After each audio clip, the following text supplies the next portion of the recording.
Hi everyone. Today I'm reading CNN News. Today is September 30th, 2020. 6 takeaways from the off-the-rails first debate between Biden and Trump. President Donald Trump turned his first debate with Democratic rival Joe Biden into a chaotic disaster. Trump bullied, bulldozed, and obfuscated his way through the 90-minute showdown, interrupting Biden and moderator Chris Wallace of Fox News at every turn. He ignored substantive questions and Biden's policy arguments, and instead swung at a strawman version of Biden, taking aim at both Biden's son and a distorted description of his record that exists primarily in far-right media. Over Trump's interruptions, Biden responded by mocking the president, calling him a clown, a racist, and the worst president America has ever had. He criticized Trump's handling of the coronavirus pandemic, his failure to produce a healthcare plan, and his response to protests over racial injustice. Over and over, Wallace tried to regain control of the debate without success.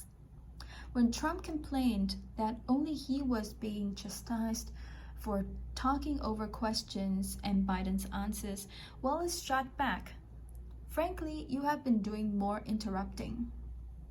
Trump, who has trailed Biden in national and swing state polls, made little effort to reach out to voters who do not currently support him. He could have further damaged his standing by refusing to condemn white supremacists after being asked to do so multiple times. Here are 6 takeaways from the first of 3 presidential debates. Trump doesn't condemn white supremacists. Repeatedly and directly, Biden called Trump racist. This is a president who has used everything as a dog whistle to try to generate racist hatred, racist division. The former vice president said, during a portion of the debate that focused on race relations, protests, violence, and policing, Trump tried to latch Biden to the violent and destructive elements of this summer's protests over the police killings of George Floyd in Minnesota, Breonna Taylor in Kentucky, and others, even as Biden condemned violence. Trump also claimed that America's suburbs, which have tilted in Democrats' favor during his tenure, would be gone if Biden is elected. He wouldn't know suburb unless he took a wrong turn. Biden shot back, adding that this is not 1950, and Trump's dog whistle don't work anymore. He said Trump's handling of the pandemic and the climate have damaged the suburbs. The section ended with Trump flatly refusing to condemn white supremacy when asked to do so by Wallace and Biden. Stand back and stand by, he said to the white supremacist militia group Proud Boys, in a moment reminiscent of his response to white supremacists' march in Charlottesville, Virginia in 2017. The commander-in-chief refused to condemn white supremacy on the global stage in front of my children, in front of everybody's families. And he was given the opportunity multiple times to condemn white supremacy, and he gave a wink and a nod to a racist, Nazi, murderous organization, said Van Jones, the CNN political commentator. That's the only thing that happened tonight, he said. That's what happened tonight. Disputing the election. Amid unleashing a barrage of misinformation and falsehoods about mail-in voting, Trump failed to affirm the one thing he was asked about it, whether he would encourage his supporters to be peaceful if election results are unclear. I'm encouraging my supporters to go into the polls and watch very carefully, Trump said when asked what he would tell his followers in a post-November 3rd world. After issuing his usual falsehoods about widespread fraudulent voting, albeit in front of a newly massive audience and without an ounce of fact-checking from the moderator, Trump declared he wouldn't support a result under certain circumstances. If I see tens of thousands of ballots being manipulated, I can't go along with that, Trump said. It was an answer that will do little to calm fears of post-election chaos. For his part, Biden insisted that if Americans vote in large numbers, presumably for him, a contested election could be prevented. Anything but coronavirus. If Trump has an overriding strategy in the final days of the campaign, it is to divert attention from the coronavirus pandemic, which voters say in polls that he has badly mismanaged. It has been evident for months Trump is eager to move on. And if his goal Tuesday was to obscure his coronavirus record, Trump may have been successful. Despite Biden's attempts to inject it back into the discussion, periodically, the debate evolved into arguments and bickering that ultimately did not center on the global pandemic, which has now killed 1 million people. Trump openly said the vaccine process is political, mocked Biden for wearing a mask, and instead of a robust defense of his record, he sought to claim a hypothetical President Biden would have done worse. The scaled-down audience and lack of handshake also brought the health crisis into the debate hall atmospherics. And Biden made multiple references to the 200,000 Americans who have died.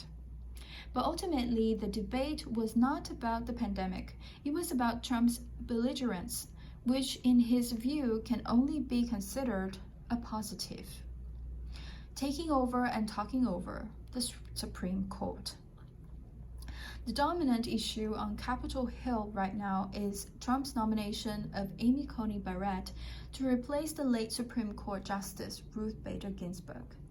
But while the debate opened with questions about the High Court, the details were largely lost amid the chaos as Trump interrupted Biden's answers and Wallace struggled to rein in a debate that was devolving into disarray from its opening moments. Biden's attempt to turn the discussion into one over healthcare, pointing to the potential for a Supreme Court with a 6-3 conservative majority to overturn the Affordable Care Act, including its protections for those with pre-existing conditions, and undo Roe v. Wade, the 1973 court decision that legalized abortion nationally. Trump tried to pin Biden down on progressive proposals to end the Senate's filibuster and expand the Supreme Court. Why wouldn't you answer that question? Trump said. None of those substantive differences really broke through, though, as Trump repeatedly interrupted Biden, and the moderator and the two candidates talked over each other. Will you shut up, man? Biden largely responded to Trump's obfuscations and interruptions with eye rolls, head shakes, chuckles, and come on man comments. He never lost his temper, but he made glaringly clear how little he thinks of Trump. The first example came about 18 minutes into the debate, when Biden responded to a series of Trump interruptions by saying, "Will you shut up, man? You're the worst president America has ever had, come on," Biden said later, as the two debated taxes and the economy. "It's hard to get any word in with this clown," he said later, and at the end of a portion focused on race, Biden bluntly said he's the racist. Family matters. It took about 45 minutes for Trump to raise an issue his advisors said he was itching to bring up: Hunter Biden. Trump and his allies have repeatedly made unfounded and false claims to allege that the former vice president and his son acted corruptly in Ukraine. It's an issue Republicans believed at one point would dominate this year's campaign, though it has failed to catch hold amid a global pandemic, urban violence, and an economic downturn. Still, some Democrats had wondered how Biden would respond when the topic arose. Some feared he would lose his cool, sensitive to matters of family. Instead, Biden seemed prepared and spoke straight to the camera as he sought to rebut Trump's claims that his son engaged in wrongdoing when he served on the board of a Ukrainian energy company. This is not about my family or his family. This is about your family, the American people, Biden said. He doesn't want to talk about what you need. Undeterred, Trump kept returning to the issue. As Biden sought to criticize the president for reportedly calling U.S. war dead losers, he brought up his late son, Beau, who served in Iraq before succumbing to brain cancer in 2015. Instead of rebutting the claims about his views of the military, Trump sought to return the debate to Hunter Biden. I don't know Beau Biden, Trump scoffed. As Trump launched into an attack on Hunter Biden, including raising his past issues with drug addiction, Biden again turned to the camera and addressed the issue, even as Trump was seeking to interrupt. My son had a drug problem, but he's overcome it, and I'm proud of him, Biden said. The personal moment was powerful and could forge a link between Biden and millions of Americans whose families have faced drug and alcohol addiction. This is the end of the content. Thank you very much for your attention, and I hope to see you in my next videos. Bye.